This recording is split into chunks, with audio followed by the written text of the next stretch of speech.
Good morning, જય શ્રી કૃષ્ણ, જય સ્વામિનારાયણ. આજે મંડે મોર્નિંગ એટલી બધી હેક્ટિક થઈ ગઈ. સવારમાં ક્યારના અમે લોકો ઘરેથી નીકળી ગયા. એટલો બધો ટ્રાફિક, એટલો બધો કે કાર મૂવ જ નહોતી થતી. મેં થોડું પછી વોક કર્યું અને જો એક સ્ટોપ માટે મારે ટ્રેન લેવી પડી. અત્યારે મને પરેંગ એવું કે ચાલ મૂકી જાઓ, પણ હવે મેં કીધું કે હવે સવારમાં તો એવું કરવું જ નથી રિસ્ક.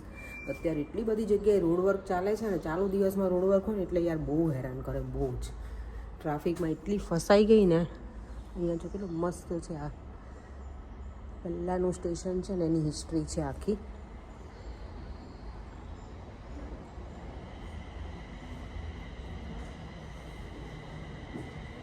ચલો હવે અમે ટ્રેન આવે પછી નીકળી. હવે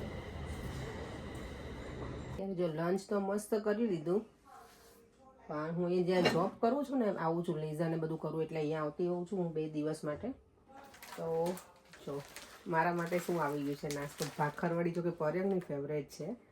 અને મેં છે ને સુરતની સ્પેશિયલ ઘારી મંગાવી હતી ને, તો જો મારા માટે લઈને આવ્યા છે. અને આ છે 24 કેરેટ ત્યાંની છે. આ બધા કહે છે કે એની બહુ મીઠાઈ સારી આવે છે. લેટ્સી, હવે ટેસ્ટ કરીએ એટલે ખબર. હમણાં સરસ જ હશે. બોક્સ જ કેટલા મસ્ત મસ્ત છે. ઘરે આવીને આપણે ડ્યુટી સ્ટાર્ટ થઈ ગઈ છે કિચનની. આજે બનાવું છું મસૂરની દાળ અને રાઈસ. જે મસૂરની દાળ છે ને, મને કોઈએ પૂછ્યું હતું કે તમે રેસીપી આપજો, પણ સોરી હું ભૂલી ગઈ છું. તો હું કહી દઉં કે મેં કઈ રીતે બનાવી છે. મસૂરની દાળમાં મેં છે ને આદુ, મરચાં, લસણ અને ટામેટાં એ બધાની પેલું કેવું આમાં પ્યુરી બનાવી હતી. એકદમ પેલું ના થઈ જાય, ખાલી ચોપ થાય ને એ રીતનું. થોડું એવું મેં ઓઇલ લીધું હતું, 1 ચમચી જેટલું. પછી રાઈ, જીરું, સૂકા લાલ મરચાં અને હિંગ. અને પછી આ જે પેસ્ટ બનાવી એની અંદર એડ કરી દેવાની. પછી એને ધીમા ગેસે એમનું ચડવા દેવાની. થોડું થોડું પાણી એડ કરતા જવાનું એટલે પેસ્ટ આપણી બળી ના જાય, કારણ કે ઓઇલ પણ ના હોય એટલું બધું. એટલે પછી બસ મેં ધાણા જીરું નાખ્યું છે અંદર, લાલ મરચું પાવડર, મીઠું એટલું જ નાખ્યું છે.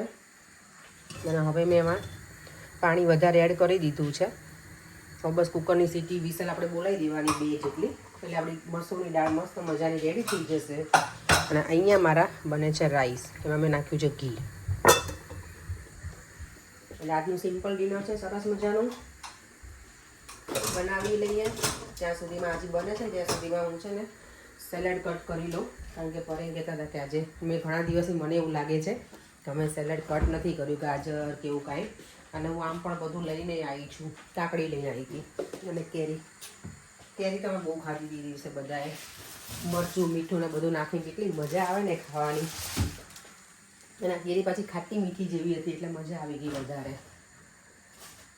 બીજું તો સેલેડમાં કાંઈ છે નહીં, ગાજર ને કાકડી છે તે કરી લઈએ. જો ગરમા ગરમ દાળ સરસ થઈ ગઈ છે રેડી. એમાં નાખી દઈએ આપણે આપણા ફેવરેટ ધાણા. એટલે મસ્ત મજાની દાળ રેડી. હજી આ થોડી ઘટ થાય, ઠંડી થાય ને એમ પણ આવી સારી લાગે. અને અહીંયા મારા રાઈસ બની ગયા છે અને અહીંયા બની ગયું છે બધું સલાડ રેડી. આ છે ને ભાઈ પેલા બ્રુસેલ સ્પ્રાઉટ્સ આવે ને કંઈક, એ છે કાઇન્ડ ઓફ મિની કેબેજ આપણી. અને અહીંયા છાશ. ચાલો બધું ડિનર સરસ મજાનું રેડી થઈ ગયું છે. પર્યા ઇન દેવમ. ચાલો જમી લઈએ આપણે હવે. અહીંયા જો ચાલુ છે. ઓકે પરેંગ, આજે તો ડિનરમાં કાંઈ તડકતું ફડકતું નથી. હા કે હેલ્ધી છે ને, તમને હેલ્ધી ખાવું હતું ને એટલે મેં આજે હેલ્ધી બને. દેવમ યો કે દેવામને તો છે ને સૌથી વધારે મને ખબર એને શું ગમે. હેલ્ધી છે પણ થોડું અથાણું લઈ લઈએ. શું બનાવ્યું છે તો દેવામને તો મેંગો બહુ ગમે, જો કાચી કેરી. નહીં? અને તારા વાળ ખબર નહીં હમણાં આ કઈ સિરિયલમાં આવતા હતા પેલા એની જેવા રહી છે. આમ તો જો આમ કરી દે પાછળ બેટા. હા નાઈસ, સરસ. ચાલો ડિનર ટેબલ અમારો રેડી થઈ ગયું છે. મેં તો આજે દાળ વધારે લીધી છે ને રાઈસ ઓછા. મને દાળ આ બહુ ગમે મસૂરની. મસૂરની દાળ છે ને ફૂલ ઓફ પ્રોટીન અને હેલ્ધી. પણ તમને 6 દિવસ એવી આપું તો દાળ ચાલે? ચાલે એમ? તો હવે આપણે એવું કંઈક કરીએ. ડિનર થઈ ગયો, હવે ગળપણમાં શું છે? ગળપણમાં ચીકી આપ ને મસ્ત તલસાગર. આજે એક બહુ મસ્ત વસ્તુ લઈને આવી છું, બતાવું તમને. ચુરોસ લઈને આવી. ચુરોસ તો ગમે ખાવા? હા મને તો ગળ્યું તો બધું ભાવે. મારા માટે સ્પેશિયલ છે. બોલો ઉર્મીબેન હોલિડેમાં ગયા હતા ને ઇન્ડિયા, એ સુરતના છે તો સુરતથી મારા માટે જો સ્પેશિયલ 24 કેરેટ્સની મીઠાઈ લઈને આવ્યા છે. ઓહો 24 કેરેટ સોનું હોય તો મીઠાઈ વેચે. એટલે 24 ગાજર હશે અંદર. 24 કેરેટ પેલું સોનું ના કે પ્યોર સોનું હોય 24 કેરેટ હોય ને. એક જોક્સ હતો એમાં હું કહેતો. આઈ નો હા, તો હું સમજી ગઈ. તમારે ખાવાની મીઠાઈ કે નહીં ખાવાની? લુક, ઓ માય ગોડ, મને બુંદીના લાડવા બહુ ભાવે. બુંદી લાડવા નથી તો ઘારી, સુરતની ફેમસ. આ અલગ છે કઈક. આ તો હું ખાલી એમનેમ ટેસ્ટ માટે જ લઈ આવી હતી 2 પીસ તમારા માટે. ઘારી ધારી જઈને ઘારી લાય. ઘારી જઈને ઘારી લાયા. અને આ જો લોકો કેવું જોરદાર પેકિંગ છે. આની અંદર આ ડ્રાય ફ્રૂટ છે ને, આની ઉપર આવી રીતે પેલું કરવાનું સ્પ્રિંકલ. એ આખું બોક્સ લઈને આવ્યા હતા આપણી માટે, પણ મેં કીધું બધું લઈને જઈશ ને તો બધું આપણા પેટમાં જ જશે, એટલે એટલું બધું મેં સ્વીટ નથી લે. 3 મેં ત્યાં પીસ લેવા દીધા. કેટલું હેવી છે. ત્યાં રહેવા દીધા, ત્યાં ખાવાના એમ તારે? અમે બધા હોઈએ ને, પણ એ 2 બોક્સ લઈને આવ્યા હતા. કે તમે મંગાવી હતી ને સ્પેશિયલ, એટલે હું લઈને આવી. હા તો ખવડાવો. મેં એમને એવું કીધું હતું કે આખું બોક્સ લઈને ના આવતા, ખાલી 3 પીસ અમારા 3 ને એક લઈને આવજો. દેવમ બાઉલ અને સ્પૂન લેતા ને બેટા. અને આ છે ને પરે ઘીમાં લથપથ તો હોય જો, મસ્ત છે ને. સ્પૂન લાવો, વાટકીઓ લાવો. હા એક લાવો, વાંધો નહીં. અને 2-3 સ્પૂન લેતો આપણે બધા એકમાં જ ખાઈએ. એકમાં જ ખાવું છે ને આપણે? હા એકમાંથી જ ખાવાનું, કારણ કે એમાં બહુ ટુ મચ સ્વીટ છે ને પરે, એટલે એક તો ઇનફ છે. સ્પૂન લેતો બેટા 2-3 લાવ. તું ખાઈશ ને બેટા? હા દેવમને નથી ખાવું. દેવમને ખબર નહીં, ગળ્યું નથી ભાવતું નહીં. ના એને ભાવે, પણ એને ચોકલેટ સિવાય કશું નથી ભાવતું. પણ એ બહુ હેવી થશે આટલું બધું તો. ઉભા રહે જો બતાવો તમને. એકદમ છે ને જો અંદર છે ને આમાં ડ્રાય. જો નહીં ખાઈએ ને તો પછી ઉર્મીબેન નહીં ગમે.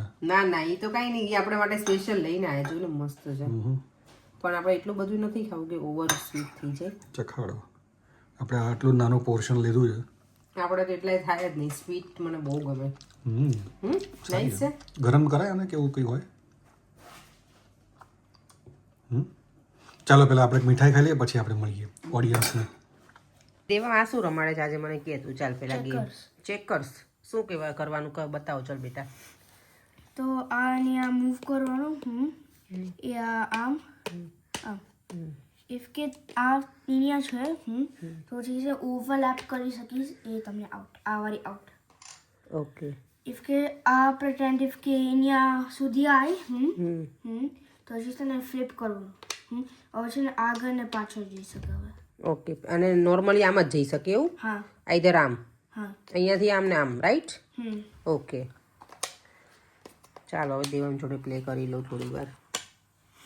જો અત્યારે હું તો મસ્ત મજાની બેસી ગઈ છું. દેવમ અને પરેંગ બંને જતા રહે છે બેડરૂમમાં આજે વહેલા.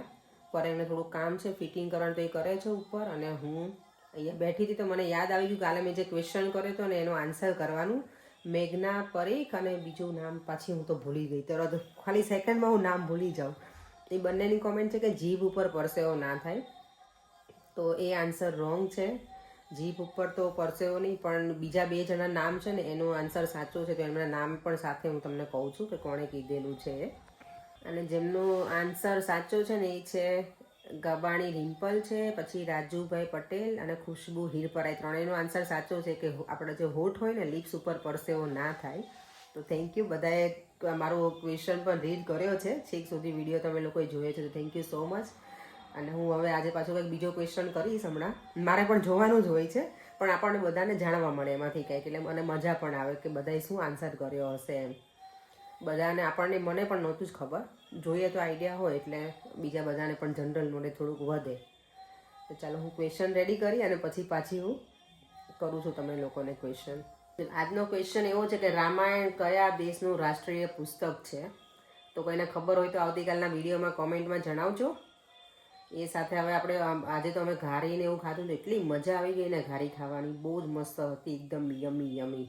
સુરતની એ ફેમસ આઈટમ છે ઘારી. પર કે ધારી કે ઘારી? મેં કીધું ધારી તો ગામડાનું નામ છે. અને અમે અમદાવાદમાં મોટા છે, પણ અમે અમદાવાદમાં ક્યારેય ઘારી નથી ખાધેલી. ખાજા બહુ ખાધેલા છે આપણે નાગપાંચમ ને એવું હોય ને ત્યારે શ્રાવણ મહિનામાં. આ સારી લાગે, પણ આ હેવી બહુ છે અને જેને શુગર ને એવું હોય ને એને બહુ ના ખવાય. એટલે જ મેં બોક્સ હતું ને એમાંથી હું 3 જ પીસ લઈને આવી કે અમે 3 એક ખાઈશું, એટલા માટે આખું બોક્સ એવું લઈને આવી. કારણ કે પછી ઘી પણ એમાં લથપથ મસ્ત હતું. આખું ઘીથી પેલી હોય બનાવેલી, ઘીમાં એ લોકો ડીપ કરે અને પછી એમાં પાછું ડ્રાયફ્રૂટ્સ એનું ઉપર સ્પ્રિંકલ કરે. સારી ઓવરઓલ ટેસ્ટ બહુ જ મસ્ત હતો અને એ છે ને કેસર ફ્લેવરની હતી. મને તો બહુ મજા આવી ગઈ. હું સુરત કેટલી વખત જાઉં, ઘણી વખત પહેલાંય ગયેલી છું, પણ મેં ઘારી નથી ખાધેલી. મારા માસી, મામા અને બધા ત્યાં જ રહી છે. ત્યાં હું જાઉં ત્યારે અમને વાટેલી દાળના ખમણ બહુ જ ગમે, બહુ જ ગમે, મારા ફેવરેટ છે. અને લોચો અમે ખાધેલો હતો લાસ્ટ ટાઈમ જ્યારે ગયા ત્યાં. લોચો એવી વસ્તુ છે કે છે ને તમને ગરમ ગરમ જ મજા આવે, ઠંડુ થઈ જાય પછી મજા ના આવે.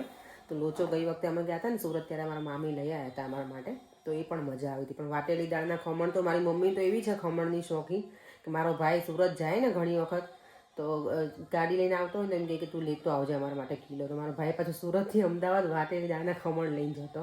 હવે તો મને નહીં ખબર, પહેલાં તો બહુ મમ્મી મંગાવતી. તો સુરતનું જમણવાર સારું છે આમ પણ ખાવાનું બધું. અમદાવાદમાંય મજા આવે અમને ખાવાની, પણ સુરતમાં વધારે છે બધી વસ્તુ ખાવાની અમદાવાદ કરતાં, મને એવું લાગે ઘણી વખત. ચાલો તો હવે આ વિડીયોને એન્ડ કરી દઈએ. ફરીથી મળીશું કાલે નવા વિડીયો સાથે. બાય બાય, જય શ્રી કૃષ્ણ, જય સ્વામિનારાયણ. જો વિડીયો ગમ્યો હોય તો લાઇક, શેર અને સબસ્ક્રાઈબ. Bye bye.